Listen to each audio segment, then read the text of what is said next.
अस्सलाम वालेकुम गाइस। आज जो हम प्रोग्राम करने जा रहे हैं वो ये कि how can we print Fibonacci series जिसे कहा जाता है, और वो इस तरह की सीरीज़ होती है। तो इस सीरीज़ में सबसे पहले आप इसकी लॉजिक चेक करते हैं कि ये किस तरह से प्रिंट होगी।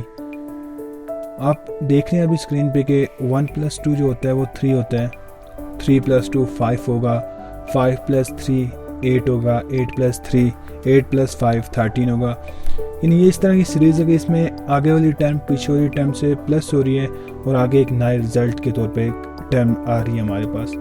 तो इसकी लॉजिक अब आपने इस 2 मिनट स्क्रीन को पास करके अपने जहन में सोचिए कि इसकी लॉजिक किस तरह से होगी। तो चलिए आइए अब इसकी लॉजिक देखते हैं। इस सीरीज़ को कहा जाता है, जिस तरह की ये सीरीज़ है मैंने प्रिंट करवाई हुई है, यहाँ पर लिखी हुई है, इस सीरीज़ को कहा जाता है फेबनॉकी सीरीज़। और इसकी लॉजिक कुछ इस तरह से होगी कि हमारे पास पीछे वाली टर्म और प्लस आगे वाली टर्म प्लस हो रही है और एक नई रिजल्ट के तौर पे एक नई टर्म आ रही है। तो उसके लिए मैंने ए को असाइन करवाया शुरू में 0, बी को असाइन करवाया 1 और सी को 0। सी में हम स्टोर करवाएंगे रिजल्ट को, ए और बी के रिजल्ट को। और मैंने फिर यहाँ पर थोड़ा बहुत स्वैपिंग की है, यानी ए को बी की वैल्यू ए में असाइन करवा दी है और फिर सी की वैल्यू बी में असाइन करवा दी है। तो ये किस तरह से वर्क करेगा, अब इसकी वर्किंग देखते हैं ये किस तरह से वर्क करेगा।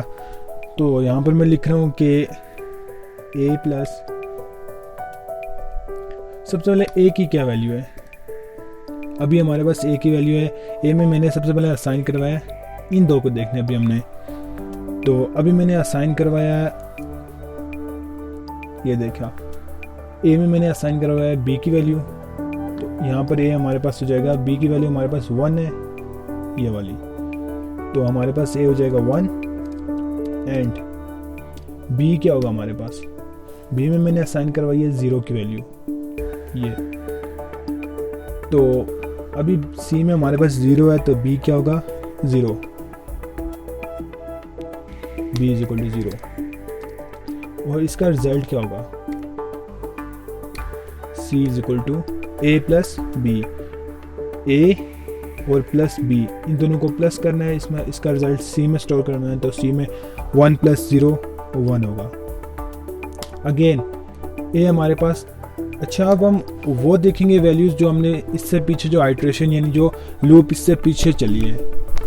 तो इससे पीछे अभी क्या चला है हमारे पास, चला है इससे पीछे के ए की वैल्यू 1 थी और बी की 0।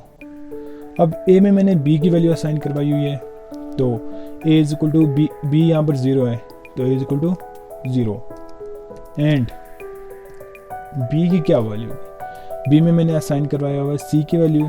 तो अब इस बी में हमारे पास होगा 1 और इसका रिजल्ट हमारे पास 0 + 1 1 होगा। उसके बाद फिर दोबारा से ए इज इक्वल टू, ए में मैंने असाइन करवाई थी बी की वैल्यू, बी हमारे पास 1 है, तो 1 एंड बी में क्या वैल्यू होगी, बी में मैंने असाइन करवाई थी सी की वैल्यू। तो यहाँ पर सी अभी 1 है, तो बी में 1 होगा। चेक कर रहे हैं आप, लॉजिक इसकी इस तरह से होगी, C is equal to 1 + 1 is equal to 2।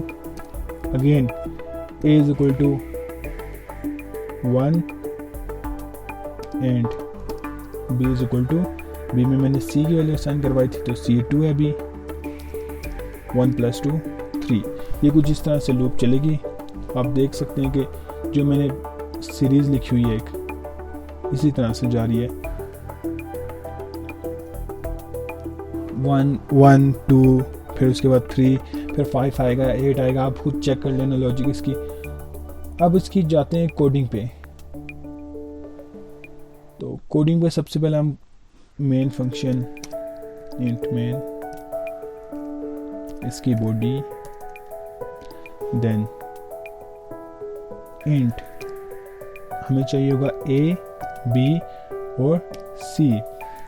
उसके बाद हमें एक और चाहिए होगा आई लूप चलाने के लिए। तो पहले इसको देखते हैं कि सबसे पहले हम यूज़र से पूछते हैं कि वो कितनी टाइम प्रिंट करवाना चाह रहे हैं। तो सी आउट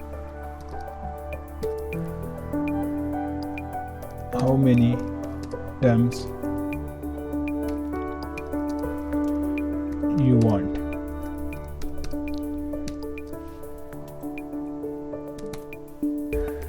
तो यूज़र से यहाँ पर हमने कितने टर्म्स लेनी है उसके लिए यानी नंबर लेना है n, और n को ऊपर डिफाइन भी करना है हमने नंबर। उसके बाद सबसे पहले हम इसकी लॉजिक पे चलते हैं। तो फॉर लूप लगाते हैं, क्योंकि फॉर लूप तब लगाई जाती है जब एक चीज़ बार बार चल रही हो। तो जो मैंने अभी पीछे लॉजिक लगाई थी वो बार बार चल रही थी, यानी अगर हमारे पास 5 टर्म्स हो तो एक टर्म के लिए चलेगी, फिर दूसरी के लिए, तीसरी के लिए, चौथी के लिए और पांचवी के लिए। तो यहाँ से i = 0, i < 5 और i ++। सॉरी यहाँ पर 5 नहीं होगा, यहाँ पर होगा n, क्योंकि यूज़र से ले रहे हैं ना कि कितनी टर्म हमें चाहिए, तो उसके लिए हमारे पास n होगा, यानी n पे जो जितनी टर्म हम इंटर करवाएंगे तो वो n में जाएगी। तो यहाँ पर लगाते हैं लॉजिक, फॉर की बॉडी बनाते हैं, क्योंकि फॉर की बॉडी तब बनाई जाती है जब एक से ज़्यादा स्टेटमेंट आप लिख रहे हो।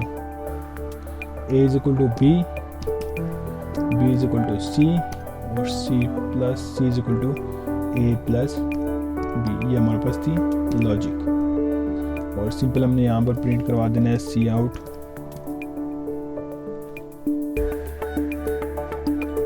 सॉरी, क्योंकि हमने बहुत सारे टर्म प्रिंट करवानी तो इस बॉडी के अंदर ही लिखेंगे ये cout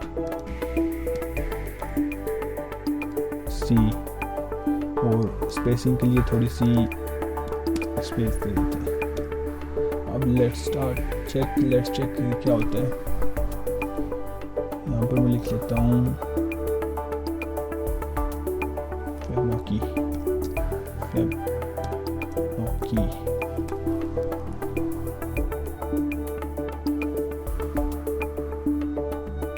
यहाँ पर मैंने इन्वर्टेड कॉमास बल्कि सेमीकोलन्स वो नहीं लगाए थे।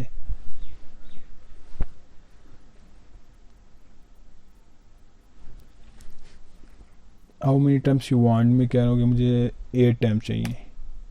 तो ये देखें 1 2 3 5 8 13 21 34 वही सीरीज हमारी प्रिंट होगी। दैट्स इट, ये था हमारा प्रोग्राम, और आप इस प्रोग्राम को देख भी सकते हैं।